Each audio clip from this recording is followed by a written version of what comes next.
शायद आखिरी दिन था, फिर पता नहीं कब मुलाकात होगी। यही सोचते हुए हम दोनों आमने सामने बैठे थे।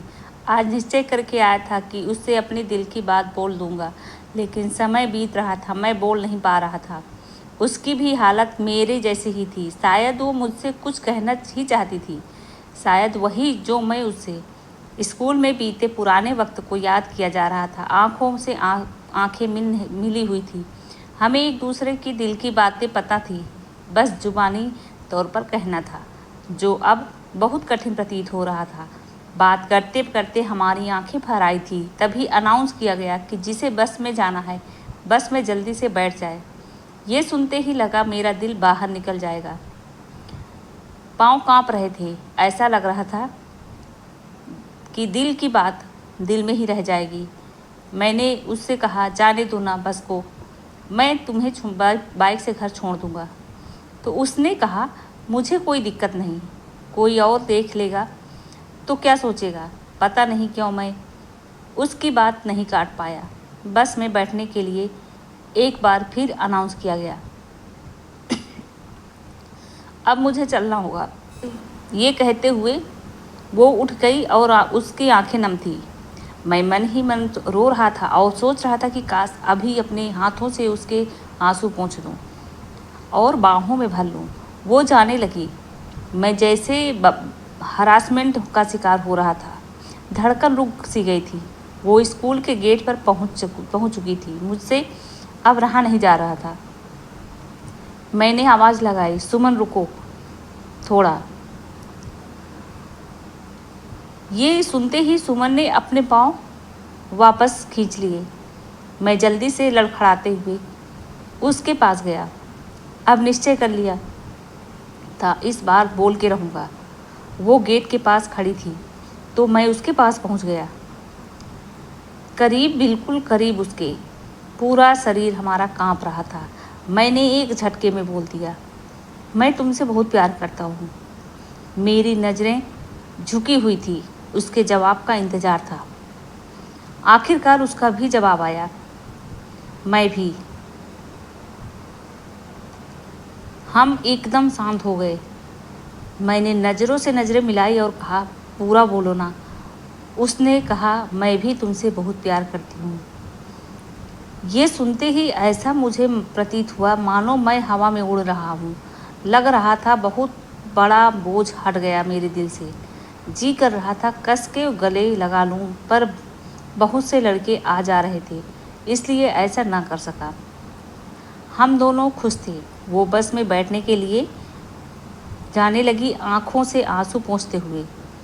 क्या ये मिलन था दो दिलों का?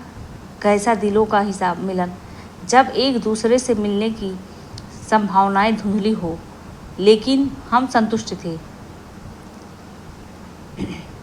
ये बस में बैठी खिड़की में से निहार रही थी मुझे। मैं चुपचाप उसे देख रहा था। बस के स्टार्ट होते ही आंखों में आंसू आ गए हमारे। बस चल पड़ी। बस अब सब शांत था। कुछ देर यूं ही बाइक पर बैठा रहा। छिछोरा आया। मैं उसे बिना कुछ कहे सुने गले लगा लिया। वो समझ गया कि कहानी बन गई लौंडे की। उसने कहा, पार्टी कब दे रहा है? मैंने कहा, ले लेना बे। जब उसने कहा फ़ोन नंबर लिया या एड्रेस, ये सुनते ही जैसे मैं फिर सन्न पड़ गया। उसके जाते वक्त तो उसे ही निहारता रह गया। इन सब चीज़ों का तो ध्यान ही नहीं रहा, और शायद उसके साथ भी यही हुआ था। इसी बीच फिर से एक उम्मीद की किरण जगी। रिजल्ट, हाँ, वो अपना रिजल्ट लेने ज़रूर आएगी। छिछोरे ने कहा, बेवकूफ़ हासिक, उस दिन पक्का मांग लेना। रिजल्ट मिलने के एक दिन पहले कसमकस जारी था कि क्या वो रिजल्ट लेने आएगी, लेकिन इस बार दिल भी ये बात दिल से नहीं कह रहा था। रिजल्ट लेने देर से पहुंचा। छिछोरे से मुलाकात हुई और बोला, मैं भी अभी आ रहा हूँ। सुमन कहीं भी नहीं दिख रही थी। रिजल्ट देते वक्त सर ने शाबाशी देते हुए कहा, बहुत अच्छे नंबर हैं तुम्हारे, अच्छे से पढ़ना, आगे 89% मार्क थे। लेने के बाद साइन करने लगा, रजिस्टर में थे, वो देखा तो सुमन का कॉलम के आगे टिक लगा है और किसी का सिग्नेचर पड़ा है। एक समय के लिए लगा जैसे दिल की धड़कन जो है वो बंद हो गई है। सर से पूछा, सुमन आई थी रिजल्ट लेने? उन्होंने कहा नहीं, उसके नाना जी आए थे। नाना जी? सर ने कहा। हाँ, वो अपने नाना जी के यहाँ रहती है, उसका घर दिल्ली में है, अभी वो घर पर चली गई है। मैं रिजल्ट लेके बाहर आ गया, उसकी एक सहेली से पूछा, उसने कहा उसके पास फ़ोन नहीं था, इसलिए किसी के पास उसका नंबर या एड्रेस नहीं है। शिद्दत भरी मोहब्बत धूमिल होती दिख रही थी। अब सब सामान्य था या असामान्य, कुछ समझ नहीं आ रहा था। उसे दोबारा मिलने की सारी संभावनाएं खत्म हो रही थी। बेचैनी ने घेर लिया था, ऐसा लग रहा था मुझे ऑक्सीजन की कमी हो रही थी, सही से सांस नहीं ले पा रहा था, सब कुछ बर्बाद प्रतीत हो रहा था। छिछोरा आया, मेरे कंधे पे हाथ ठोंक के बिना कुछ कहे चुपचाप घर को निकल लिया। मैं भी घर चला आया था। वो चांद किसका तेरे बिना, ना कोई आसमान। दिमाग में तरह तरह के सवाल उठ रहे थे हमारे। कभी सुमन के प्यार का इकरार झूठा तो नहीं था, या फिर वो महज मजाक तो नहीं था। ऐसे ख्याल हमारे दिमाग में आने लगे, लेकिन दिल इस बात की कभी गवाही क्यों नहीं दे सकता।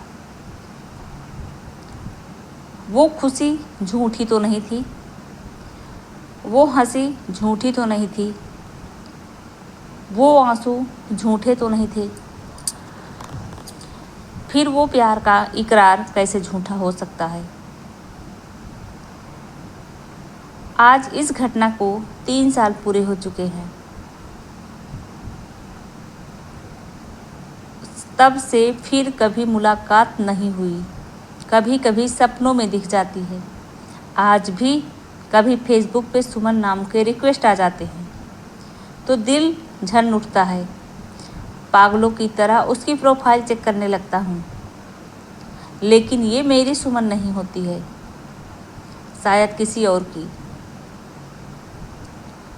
आज भी अपने स्कूल में नए सत्र प्रारंभ होते हैं, शून्य संभावनाएं लिए एक बार अवश्य जाता हूँ, सिर्फ और सिर्फ यादों को जीवित रखने के लिए।